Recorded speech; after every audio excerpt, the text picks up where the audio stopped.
Hello and welcome back to my YouTube channel.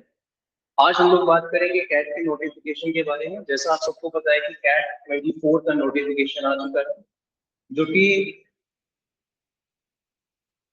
I am Calcutta इस बात का cat conduct कर रहा है। तो आज हम जानेंगे कि आई एम कैलकाटा किस तरीके का पैटर्न दे सकता है, एक्सपेक्टेड पैटर्न क्या हो सकता है, एलिजिबिलिटी क्या है कैट 24 के लिए, और फॉर्म की फी क्या है, इंपॉर्टेंट डेट्स क्या है, और उससे रिलेटेड कुछ और बातें हम लोग आज करने वाले हैं। तो फर्स्ट ऑफ ऑल बात करते हैं I am Calcutta. I am Calcutta की अगर हम बात करें, पुराना पेपर भी अगर आप देखेंगे आई एम कैलकाटा ने जो बनाया है, तो उसमें एलआर का लेवल थोड़ा सा अच्छा रखता है। एलआर का लेवल जो रहेगा वो इस बार अच्छा रहने वाला है, ये बात मैं आपको पहले ही बता दूं। पॉइंट की बात करें तो point moderate difficult, moderate to difficult वाली कैटेगरी में रहता है। जैसा अभी क्या हुआ है कि आई एम लखनऊ ने लास्ट ईयर का जो पेपर बनाया था उसने पॉइंट का लेवल एक स्टैंडर्ड सेट कर दिया है। अगर वही स्टैंडर्ड रहा तो आपके पास दो दो सेक्शन तो डेफिनेटली टफ होने वाले हैं, एलआर एंड क्वांट क्यूए। ठीक है, एलआर तो फॉर श्योर अच्छा रहेगा, तो एलआर पे काम करना शुरू कर दें। और क्यूए अगर 23 के पैटर्न को ही फॉलो कर गया, ठीक है, तो अच्छा खासा डिफिकल्ट हो जाएगा। अदरवाइज मॉडरेट लेवल का पेपर तो क्यू में आना ही आना है।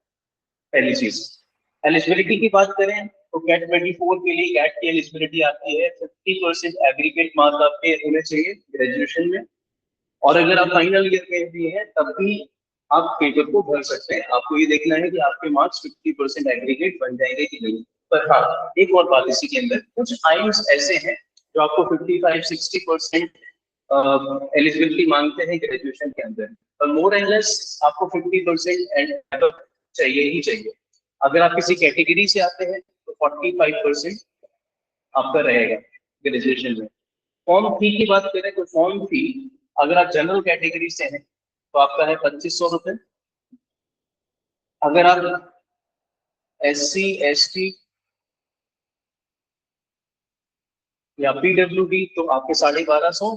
और जितनी अदर कैटेगरी है उनके लिए 2500 रुपये फॉर्म की फी होने वाली है।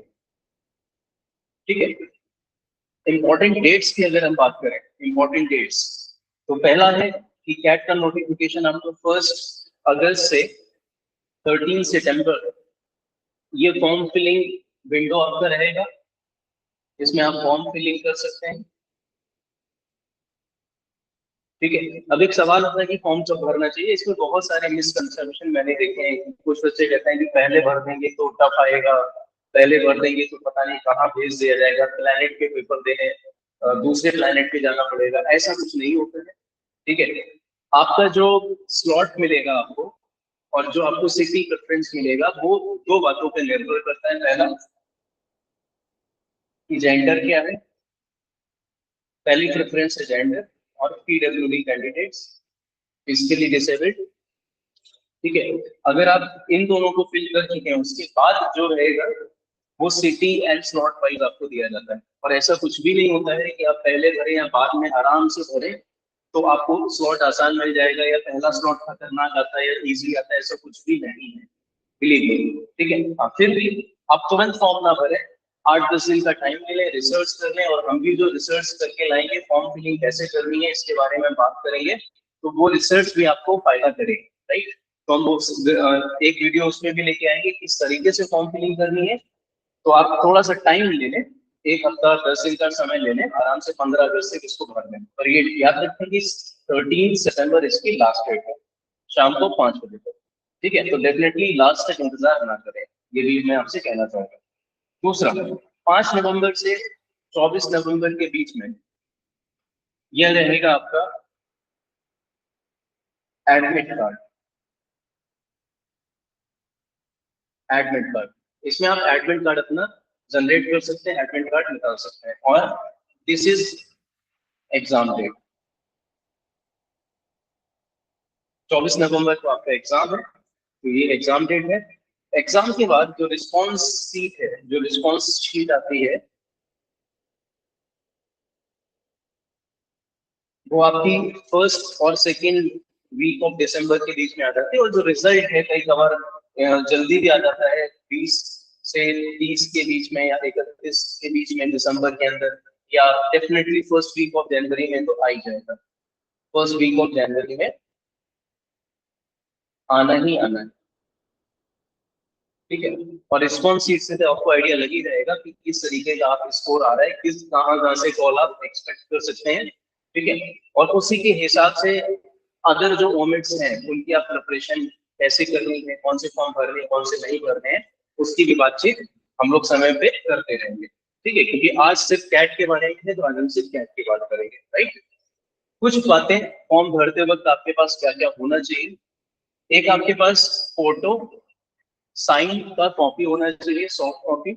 इसके अलावा सर्टिफिकेट्स की बात करें तो आपका SC ST ये सर्टिफिकेट होना चाहिए, OBC EWS, इस तरीके के अगर कोई सर्टिफिकेट है आपके तो ये सारे सर्टिफिकेट्स होने चाहिए। हाँ, एक बात आपको मैं बता दूं, SC ST का जो सर्टिफिकेट है ये लाइफ टाइम वैलिड होता है, पर यहाँ पे आपको 1 ईयर की वैलिडिटी ही रहती है। तो आप कोशिश करें कि अगर फॉर्म 1 अगस्त को आया है तो आपका 1 ईयर की वैलिडिटी के अंदर होना चाहिए, राइट।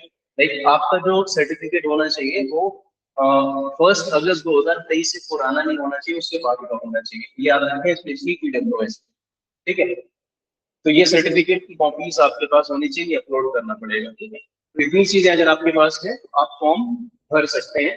इसके अलावा करेक्शन विंडो जो रहता है वो आपका फोटो के लिए रहता है, साइन के लिए रहता है, और जो स्लॉट्स हैं, जो सॉरी सिटी चॉइसेस हैं, सिटी की जो चॉइसेस हैं, इस बार सिटी की 5 चॉइसेस है, 5 चॉइसेस रहेंगे यहाँ पे,